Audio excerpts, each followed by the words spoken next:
In the first video, I gave a rough overview on which vehicles you should use and when. As you gain more experience, you may wish to become more creative to overcome specific obstacles. This video is all about vehicles and the way your platoon can use them to be more effective and coordinated.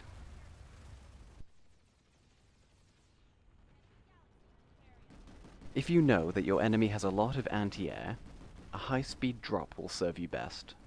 Gain as much height as you can, then dive at the point with as much speed as possible. Command your platoon to drop when the galaxy is directly over the point. A high-speed drop is the fastest way to get people onto a point with very little time for even organized platoons to react. You are relying on people in your galaxy to drop at the right time, with no second chances. So be very clear that you want people to drop at a very specific time. A precision drop is more reliable, but slower than a high-speed drop. Aim your galaxy above the drop point, then press page down key on your keyboard and click on locked. Once you have pressed OK, the galaxy will drop everyone inside at the same time, causing a squad's worth of allies to drop down on a key location. If you are fast enough, you can try to pull off a high-speed drop and a precision drop at the same time.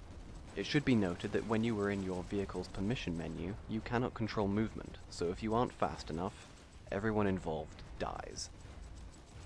Precision drops and high-speed drops can be used to secure points without the support of a sunderer. Point hold techniques discussed in Part 2 are commonly used in combination with galaxy drops.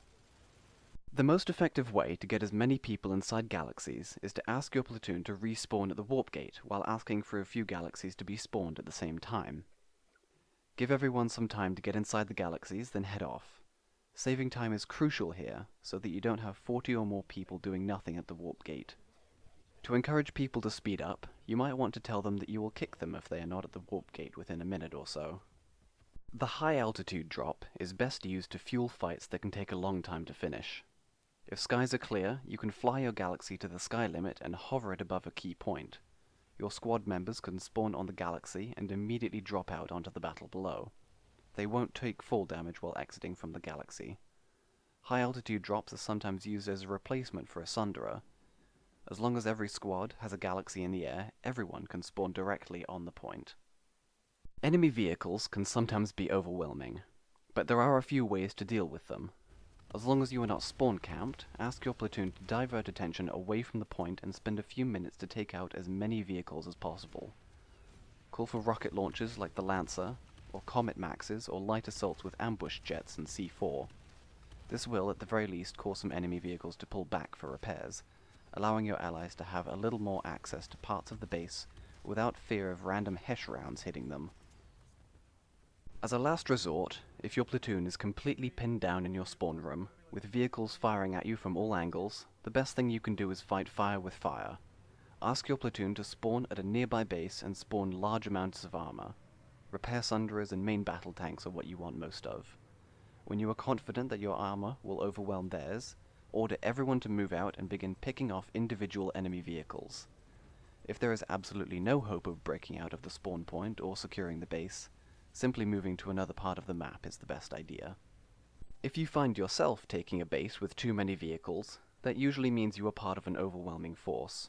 You might want to ask all tank drivers to head into enemy territory and camp the vehicle spawn points of the next base that will be taken. This reliably stops any kind of vehicle-based resistance and gives your vehicle drivers something to do while the base inside is being taken. There are typically two kinds of sunderers you want for taking a base: deployment shield or stealth. You should ask your platoon members to grab shield sundies when you are with a large allied Zerg. These kinds of sunderers can, when deployed, soak up far more damage than any other, giving your allies enough time to spawn and defend it. Stealth sunderers are only truly useful when the enemy doesn't know where you are spawning from. If you are discovered, then you must decide whether you should relocate or remain where you are. If the allies spawning at your position are numerous enough to overwhelm any hostile forces, it may be safer to remain where you are. Stealth sunderers lose their cloak when the turrets on top are fired. You can stop this by pressing the page down key and clicking locked. This will kick everyone out of the sunderer but allow allies to spawn on it. Ammo, repair, and battle sunderers can still deploy if you really need them to, but you should only consider using them when you either have a much larger force, or you know that there are more sunderers on the way and you need to keep the battle going until they arrive. In the final video, I will discuss which alerts to concentrate on, how to confront other organized platoons, and my own personal methods of winning continent lock alerts.